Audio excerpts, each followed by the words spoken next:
అందరికీ నమస్కారం. నేను మీ పల్లె సతీష్. ఈ వీడియోలో డిగ్రీ ఫైనల్ ఇయర్ థర్డ్ ఇయర్లోని 6th సెమిస్టర్లో ఉన్న తెలుగుకి సంబంధించి మనము గతంలో ఈ degree 5th semester degree 6th సెమిస్టర్కి సంబంధించిన వీడియోస్ అన్ని కూడా నేను చేసి పల్లె సతీష్ తెలుగు పాఠాలనే యూట్యూబ్ ఛానల్లోని ప్లేలిస్ట్లో వెతికినట్టయితే దాంట్లో దొరుకుతాయి. ఈరోజు ఈ వీడియోలో డిగ్రీ 6th సెమిస్టర్ తెలుగులోని చాప్టర్ వైజ్ క్వశ్చన్స్ అన్ని మనకి మొత్తము 6th సెమిస్టర్లో 3 యూనిట్స్ ఉన్నాయి. ఆ 3 యూనిట్స్లో ఒక్కొక్క యూనిట్లో ఉన్న చాప్టర్ వైజ్ క్వశ్చన్స్ని తయారు చేశాను. అదేవిధంగా 5th సెమిస్టర్లో జరిగిన క్వశ్చన్ పేపర్ని బేస్ చేసుకొని ఈ 6th సెమిస్టర్లో క్వశ్చన్స్ ఏ విధంగా అడుగుతారు అనే దాని గురించి ఒక మోడల్ పేపర్ను కూడా తయారు చేశాను.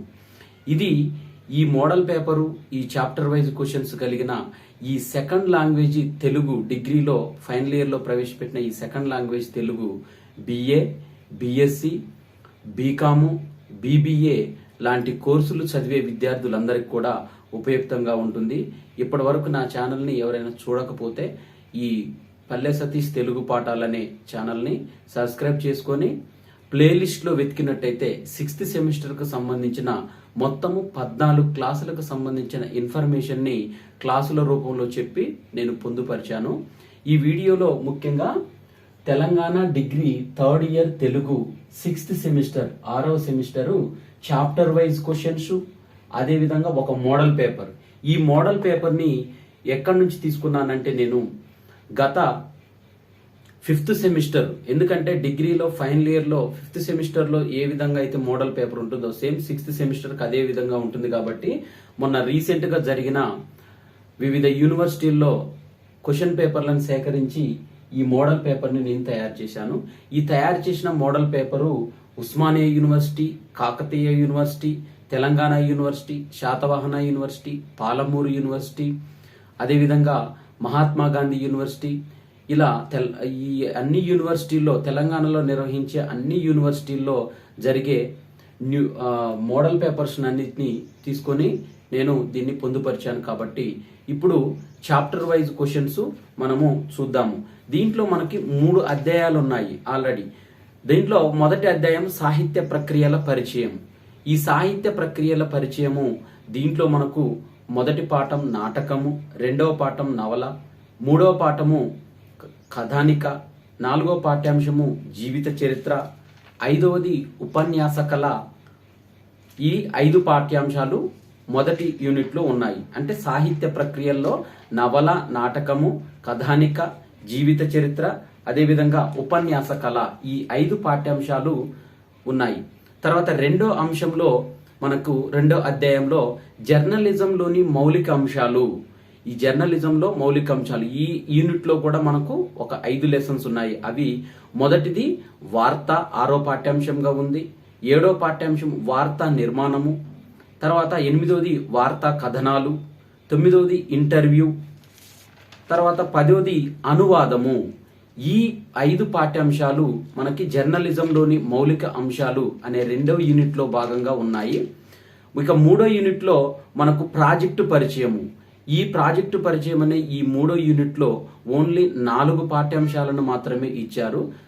అవి ఒకటి 11వ పాఠ్యాంశము ప్రాజెక్టు, 12వది అధ్యయనం అనేది, 13వది పరికల్పన హైపోథీసిస్, 14వది నివేదిక రిపోర్టు అనే ఈ 14 పాఠ్యాంశాలకు సంబంధించిన నేను తయారు చేసిన చాప్టర్ వైజ్ క్వశ్చన్స్.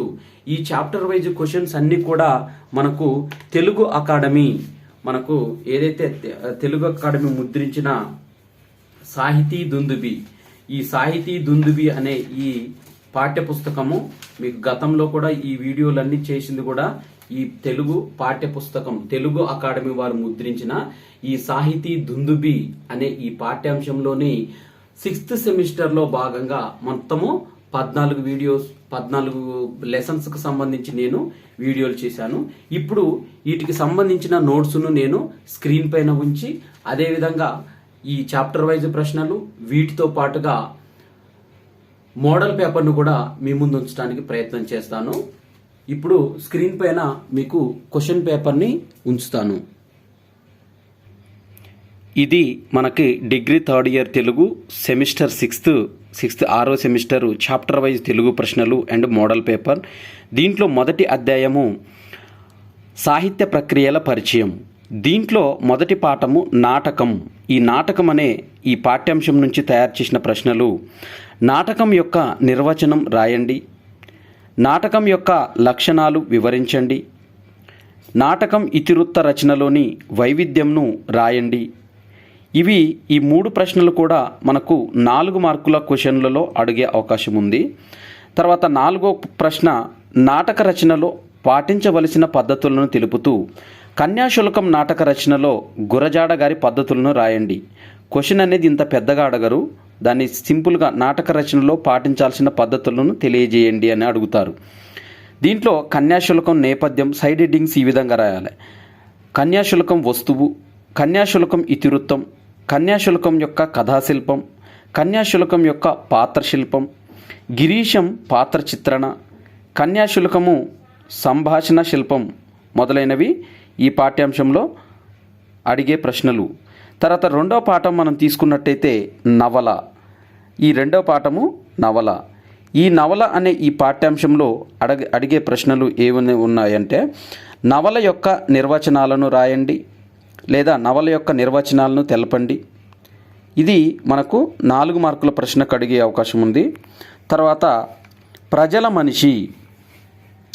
మనిషి నవల పరిచయాన్ని వివరించండి లేదా ప్రజల మనిషి నవల స్థూల పరిచయాన్ని తెలియజేయండి అని అడుగుతారు.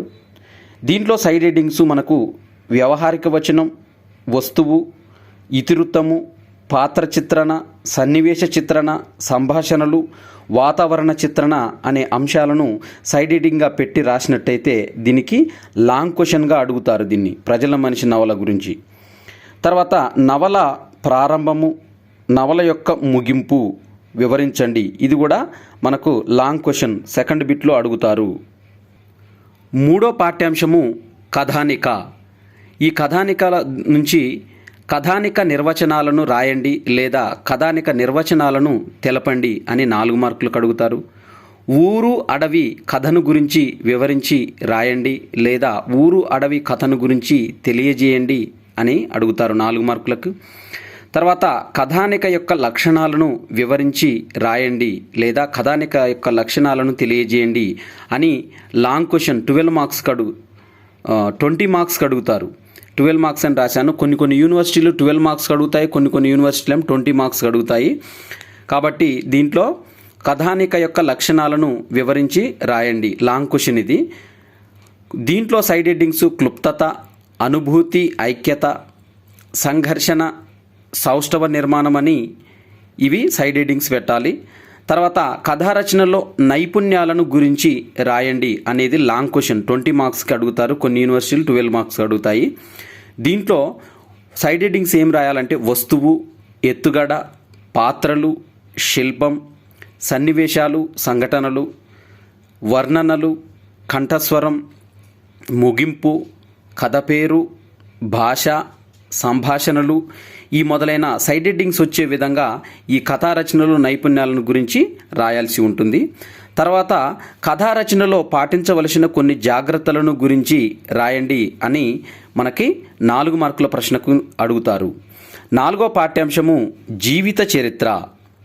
ఈ జీవిత చరిత్ర అనే పాఠ్యాంశం నుంచి జీవిత చరిత్ర యొక్క పరిచయాన్ని తెలపండి లేదా జీవిత చరిత్ర యొక్క పరిచయాన్ని రాయండి అని అడుగుతారు 4 మార్కుల ప్రశ్నకి.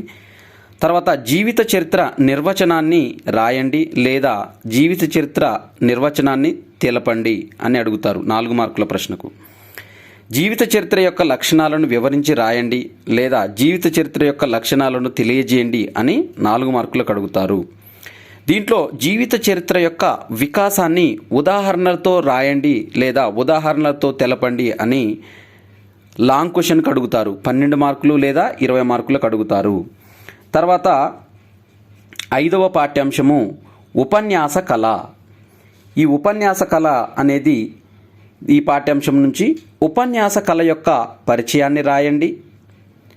ఇది షార్ట్ క్వశ్చన్. ఉపన్యాసం యొక్క అర్థ వివరణ నిర్వచనంను రాయండి. ఇది కూడా షార్ట్ క్వశ్చన్ కింద అడుగుతారు. ఉపన్యాస కళలో విషయం యొక్క ప్రాధాన్యతను వివరించండి. ఇది కూడా షార్ట్ క్వశ్చన్ కింద అడుగుతారు. తర్వాత ఉపన్యాసం అనే ప్రక్రియలో శిల్ప నైపుణ్యం గురించి రాయండి లేదా శిల్ప నైపుణ్యం గురించి తెలియజేయండి. ఇది కూడా షార్ట్ క్వశ్చన్ కింద అడుగుతారు. ఉపన్యాసం ప్రారంభించే పద్ధతులను రాయండి లేదా ఉపన్యాసం ప్రారంభించే పద్ధతులను తెలియజేయండి అని లాంగ్ క్వశ్చన్ కింద అడుగుతారు. దీంట్లో సైడ్ హెడ్డింగ్స్ భాష, కంఠస్వరం, వేదిక నిర్వహణ, వ్యక్తిత్వం లాంటి సైడ్ హెడ్డింగ్స్ పెట్టి మ్యాటర్ను పాయింట్స్ వైజ్గా రాసినట్టయితే లాంగ్ క్వశ్చన్కి ఫుల్ మార్క్స్ పడే అవకాశం ఉంటుంది. ఇక రెండో అధ్యాయము జర్నలిజంలోని మౌలిక అంశాలు. ఈ జర్నలిజంలోని మౌలిక అంశాలనే ఈ పాఠ్యాంశంలో 6వ పాఠము వార్త అనే పాఠం ఉంది. దీంట్లో వార్త యొక్క పూర్వ చరిత్రను వివరించి రాయండి లేదా వార్త యొక్క పూర్వ చరిత్రను వివరంగా తెలియజేయండి అని లాంగ్ క్వశ్చన్స్ అడుగుతారు. వార్త నిర్వచనాలను వివరించి రాయండి లేదా వార్త నిర్వచనాలను తెలియజేయండి అని షార్ట్ క్వశ్చన్ అడుగుతారు. వార్తా లక్షణాలను గురించి రాయండి లేదా వార్తా లక్షణాలను గురించి తెలియజేయండి అని లాంగ్ క్వశ్చన్ అడుగుతారు. ఈ వార్తా లక్షణాల గురించి రాసేటప్పుడు సైడ్ హెడ్డింగ్స్ ఏమేమి ఉండాలంటే 1 ప్రాధాన్యత, 2 సామీప్యం, 3 సంఘర్షణ, 4 సంచలన మార్పు, 5 అభివృద్ధి. తర్వాత వార్తా నిర్మాణంలో ఉండే వార్తాంగాలను గురించి రాయండి అని లేదా వార్తా నిర్మాణంలో ఉండే వార్తాంగాలను గురించి తెలియజేయండి అని అడుగుతారు.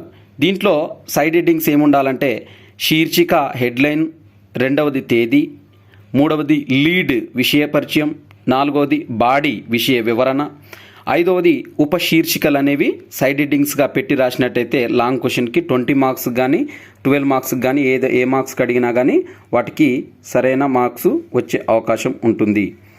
తర్వాత 7వ పాఠ్యాంశము వార్తా నిర్మాణం గురించి. దీంట్లో లీడ్ లేదా మకుట వాక్యం పరిచయం గురించి రాయండి అని షార్ట్ క్వశ్చన్ అడుగుతారు. లీడ్ సూత్రాన్ని వివరించి పాఠ్యపుస్తకంలో ఇచ్చిన సుందర్లాల్ బహుగుణ అస్తమయం అనే వార్తను గురించి రాయండి లేదా లీడ్ సూత్రాన్ని వివరించి వివరంగా తెలియజేయండి అని అడుగుతారు. ఇది షార్ట్ క్వశ్చనే. ఎడిటింగ్ అనే వార్తా నిర్మాణంలో ప్రాధాన్యతను వివరించి నిర్వచనాన్ని రాయండి లేదా ఎడిటింగ్ అనే వార్తా నిర్మాణంలో దాని ప్రాధాన్యతను తెలియజేయండి అని అడుగుతారు షార్ట్ క్వశ్చన్కి. తర్వాత ఎడిటింగ్ ఆవశ్యకత మరియు ఎడిటింగ్ నిర్మాణం అనేవి వార్తా నిర్మాణంలో ప్రాముఖ్యతను వివరించి రాయండి లేదా ఎడిటింగ్ ఆవశ్యకతను గురించి తెలియజేయండి అని షార్ట్ క్వశ్చన్కి అడుగుతారు. 8వ పాఠ్యాంశము వార్తా కథనాలు.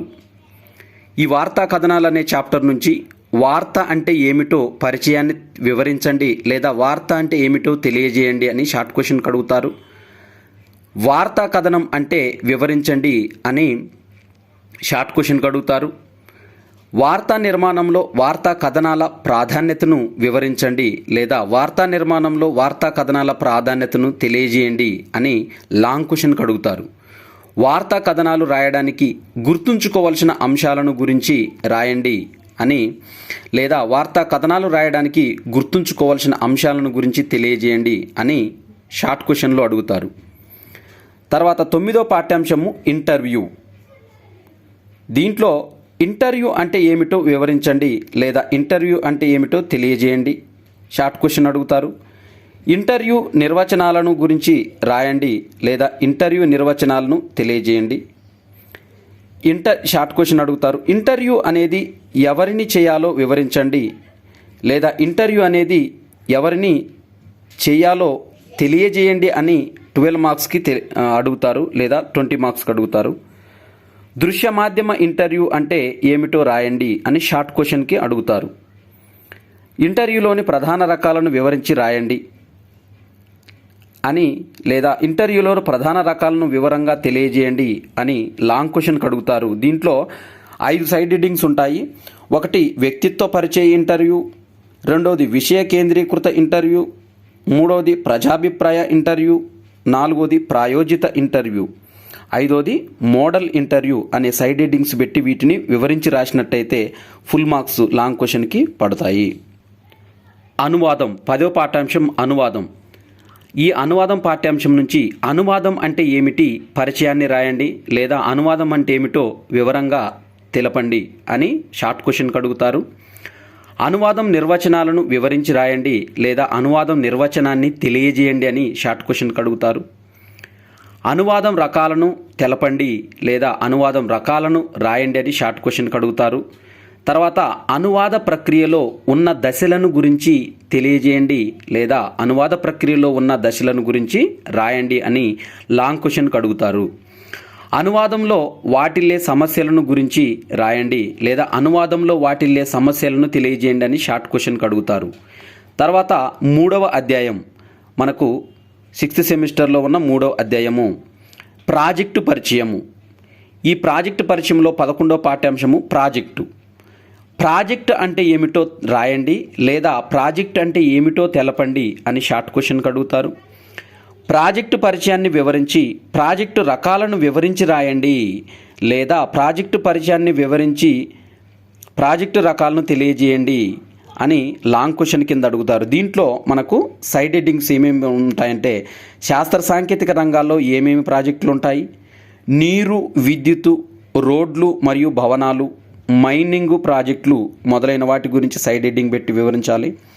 తర్వాత ప్రభుత్వ పథకాలకు సంబంధించిన ప్రాజెక్టులు, అదేవిధంగా సాహిత్య సామాజిక అధ్యయనం ప్రాజెక్టులు మొదలైనవి సైడ్ హెడ్డింగ్స్గా పెట్టి రాయాలి. తర్వాత 12వ పాఠ్యాంశము మనకు అధ్యయనం అనే పాఠ్యాంశం ఉంది. దీంట్లో అధ్యయన పద్ధతి అంటే ఏమిటో వివరించండి లేదా అధ్యయన పద్ధతి అంటే ఏమిటో తెలపండి అని షార్ట్ క్వశ్చన్ అడుగుతారు. ఇది విశ్లేషకుడు, విమర్శకుడు లేదా పరిశోధకుడు సాహిత్యాన్ని అధ్యయనం చేసే పద్ధతులను రాయండి లేదా విశ్లేషకుడు, విమర్శకుడు లేదా పరిశోధకుడు సాహిత్యాన్ని అధ్యయనం చేసే పద్ధతులను తెలియజేయండి అని షార్ట్ క్వశ్చన్ అడుగుతారు. అధ్యయనం చేసేటప్పుడు రూపొందించుకునే వ్యూహాలను వివరించండి లేదా అధ్యయనం చేసేటప్పుడు రూపొందించే వ్యూహాలను తెలియజేయండి అని షార్ట్ క్వశ్చన్ అడుగుతారు. దీంట్లో ఒకటే ఒక లాంగ్ క్వశ్చను సంగ్రహ అధ్యయన నివేదికలోని భాగాలను వివరించండి లేదా సంగ్రహ అధ్యయన నివేదికలోని భాగాలను తెలియజేయండి అని లాంగ్ క్వశ్చన్ అనేది అడుగుతారు. దీంట్లో ఈ ప్రశ్నకు సంబంధించి సైడ్ హెడ్డింగ్స్ ఏమేమి ఉంచాలంటే పర్యవేక్షకుని మాట, భాషా మరణం, పరిచయము, ప్రాజెక్టు లక్ష్యం, ప్రాజెక్టు ప్రయోజనం, దీంట్లో ప్రాజెక్టు పరిమితి, ప్రాజెక్టు పరిధి, దీంట్లో పూర్వ అధ్యయన ప్రయత్నాలు, పద్య సేకరణ జరిగిన తీరు అధ్యయనం, బృంద సభ్యులు సేకరించిన పదాలు, పద సేకరణ అనుభవాలు, సేకరించిన పదాల విశ్లేషణ, ప్రతిపాదన, ప్రాజెక్టు అధ్యయనము, సిఫార్సులు అనేవి సైడ్ హెడ్డింగ్స్గా రాసి వీటిని వివరించినట్లయితే ఈ సంగ్రహ అధ్యయన నివేదికకు పూర్తి మార్కులు లాంగ్ క్వశ్చన్కి పడతాయి. తర్వాత 13వ పాఠ్యాంశము పరికల్పన. ఈ పరికల్పన అనే పాఠ్యాంశంలో పరికల్పన అంటే ఏమిటో అర్థాన్ని వివరించండి అనేది షార్ట్ క్వశ్చన్ అడుగుతారు లేదా పరికల్పన అంటే ఏమిటో అర్థాన్ని తెలియజేయండి అని అంటారు. దీంట్లో రెండవది మనకు పరికల్పనలు లేదా ఊహా ప్రతిపాదనలు చేసే క్రమంలో పాటించాల్సిన ముందు జాగ్రత్తలు రాయండి లేదా పరికల్పనలో పాటించాల్సిన జాగ్రత్తలను తెలియజేయండి అని షార్ట్ క్వశ్చన్ అడుగుతారు. లేకపోతే ఊహా ప్రతిపాదనలను ఎన్ని రకాలుగా విభజించవచ్చో వివరించండి షార్ట్ క్వశ్చన్. లేకపోతే ఈ మూడు first question, second question, third question మూడిట్లో ముఖ్యమైన అంశాలను పరికల్పన అంటే సోదాహరణంగా వివరించండి లేదా పరికల్పన అంటే వివరంగా తెలియజేయండి అని లాంగ్ క్వశ్చన్కి ఈ మూడు కలిపి కూడా అడిగే అవకాశం ఉంది. తర్వాత లాస్ట్ చాప్టరు నివేదిక, రిపోర్టు. అంటే నివేదిక అంటే ఏమిటి అనేది 4 మార్కులకు లేదా 5 మార్కులకు షార్ట్ క్వశ్చన్గా అడుగుతారు. తర్వాత నివేదికలో రకాలను రాయండి లేదా నివేదికలో ఉండే రకాలను తెలియజేయండి అని షార్ట్ క్వశ్చన్గా అడుగుతారు. విద్యార్థులు చదివే అలవాట్లు, అభ్యసన సంస్కృతి మరియు పరీక్షల వ్యూహము, విద్యార్థుల సన్నద్ధత అనే ప్రాజెక్టును వివరించి రాయండి లేదా విద్యార్థులు చదివే అలవాట్లకు సంబంధించిన ప్రాజెక్టును తెలియజేయండి అని మనకి లాంగ్ క్వశ్చన్ కింద అడుగుతారు. దీంట్లో నివేదిక ఈ విద్యార్థులు మహబూబాబాద్ ప్రభుత్వ డిగ్రీ కళాశాల 3వ సంవత్సరం విద్యార్థులు చేసిన ప్రాజెక్టును వివరించి రాయాల్సి ఉంటుంది.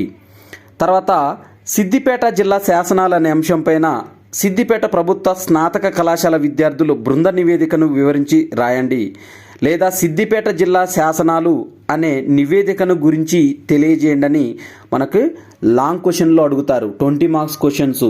అన్ని యూనివర్సిటీలు మ్యాక్సిమం 20 మార్క్స్ క్వశ్చన్స్ అడుగుతాయి. కాబట్టి ఇవి మనకు ఈ 3 చాప్టర్లకు సంబంధించిన చాప్టర్ వైజ్ ప్రశ్నలు.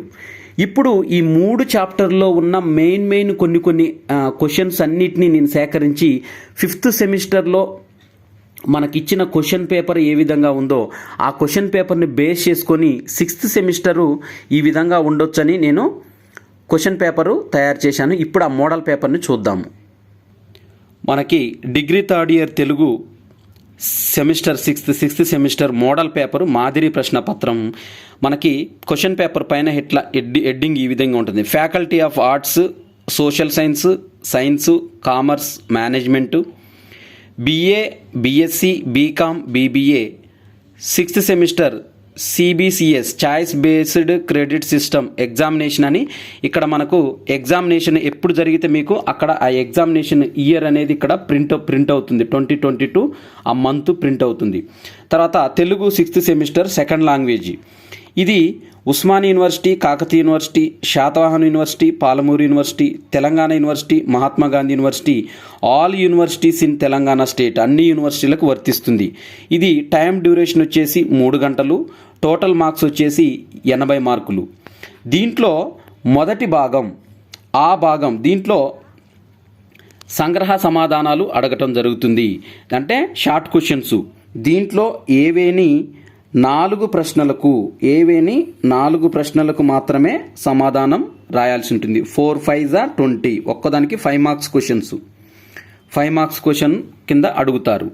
దీంట్లో మనకు అన్ని చాప్టర్ల నుంచి కొన్ని ముఖ్యమైన ప్రశ్నలు తీసుకొని దీంట్లో మనకు ఇవ్వడము ఎన్ని ఇస్తారంటే 6 క్వశ్చన్స్ ఇస్తారు. మొదటిది క్వశ్చన్ నెంబర్ 1లోని ఇది క్వశ్చన్ నెంబర్ 1 కింద అడుగుతారు. ఇవి క్వశ్చన్ నెంబర్ 1 కింద మనకు ABCDEF అని 6 సైడ్ హెడ్డింగ్స్ పెట్టి మనకు 6 క్వశ్చన్స్ అడుగుతారు. కానీ మీ దీంట్లో రాయాల్సింది ఏంటి? ఓన్లీ 4 ప్రశ్నలకు మాత్రమే సమాధానం రాయాలి. దీంట్లో మొదటిది చూసినట్టయితే నవల యొక్క నిర్వచనాలను రాయండి, లేదా నవల యొక్క నిర్వచనాలను తెలియజేయండి అని 5 మార్కుల ప్రశ్న అడుగుతారు. తర్వాత జీవిత చరిత్ర యొక్క లక్షణాలను వివరించండి, లేదా జీవిత చరిత్ర యొక్క లక్షణాలను తెలియజేయండి. దృశ్య మాధ్యమ ఇంటర్వ్యూ అంటే ఏమిటో తెలపండి. ఇది 5 మార్కుల క్వశ్చన్. వార్తా నిర్మాణంలో ఉండే వార్తాంగాలను గురించి తెలపండి. 5వ ప్రశ్న నివేదిక రకాలను తెలపండి. 6వ ప్రశ్న అనువాదంలో వాటిల్లే సమస్యలను గురించి తెలపండి. ఇలా మనకు ఈ ఫస్ట్ బిట్లో సంగ్రహ సమాధానాలు ఎన్ని ఇస్తారంటే 6 ఇస్తారు. మీరు ఓన్లీ 4కి మాత్రమే సమాధానాలు రాయాల్సి ఉంటుంది. ఈ 6 మీరు ఏవైనా 4కి సమాధానాలు రాసినట్టయితే 4 5ల 20 మార్కులు వస్తాయి. తర్వాత రెండవది ఆ భాగం సెకండ్ది. దీంట్లో మొత్తము వ్యాసరూప సమాధానాలు ఎస్ఏ టైప్ క్వశ్చన్స్ అడుగుతారు. దీంట్లో అంటే దీంట్లో ఏవేని 3 ప్రశ్నలకు మాత్రమే సమాధానాలు రాయాలి. ఫస్ట్ బిట్లో మనకు 2 చాయిస్ ఇచ్చాడు, కానీ దీంట్లో 3 చాయిస్గా ఇచ్చాడు.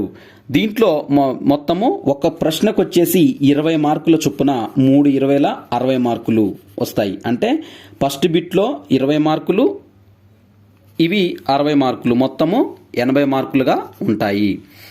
అయితే దీంట్లో మొత్తం ఎస్ఏ టైప్ క్వశ్చన్స్ వ్యాసరూప సమాధానాలు. దీంట్లో మనం మాదిరి ప్రశ్న చూసినట్టయితే సిద్దిపేట జిల్లా శాసనాల అంశంపై విద్యార్థుల బృంద నివేదికను తెలియజేయండి. దీనినే సిద్దిపేట జిల్లా శాసనాల నివేదికను తెలియజేయండి అని ఏ విధంగానైనా అడగొచ్చు. తర్వాత వార్తా నిర్మాణంలో వార్తా కథనాల ప్రాధాన్యతను వివరించండి, లేదా వార్తా నిర్మాణంలో వార్తా కథనాల గురించి తెలియజేయండి అని లాంగ్ క్వశ్చన్ కింద అడుగుతారు. తర్వాత నాటక రచనలో పాటించవలసిన పద్ధతులను తెలపండి, లేదా నాటక రచనలో పాటించాల్సిన పద్ధతుల గురించి వివరంగా తెలియజేయండి అని అడుగుతారు లాంగ్ క్వశ్చన్ కింద. తర్వాత ప్రాజెక్టు పరిచయాన్ని తెలిపి ప్రాజెక్టు రకాలను వివరించండి, లేదా ప్రాజెక్టు యొక్క రకాలను వివరించండి అనైనా అడుగుతారు. నెక్స్ట్ ఇంటర్వ్యూలోని ప్రధాన రకాలను వివరించండి లేదా ఇంటర్వ్యూలోని ప్రధాన రకాలను తెలియజేయండి అని అడుగుతారు లాంగ్ క్వశ్చన్ కింద. 7th క్వశ్చన్ ఉపన్యాసం ప్రారంభించే పద్ధతులను తెలపండి అంటే ఉపన్యాసం ప్రారంభించే పద్ధతులను వివరించండి లేదా తెలపండి అని అడుగుతారు. ఇక్కడ 7 ఎందుకు అడిగారంటే ఫస్ట్ బిట్లో ఉన్న ఫస్ట్ భాగంలో 1వ నెంబర్గా తీసుకొని దీని కింద 6 ఉప ప్రశ్నలు అడిగారు.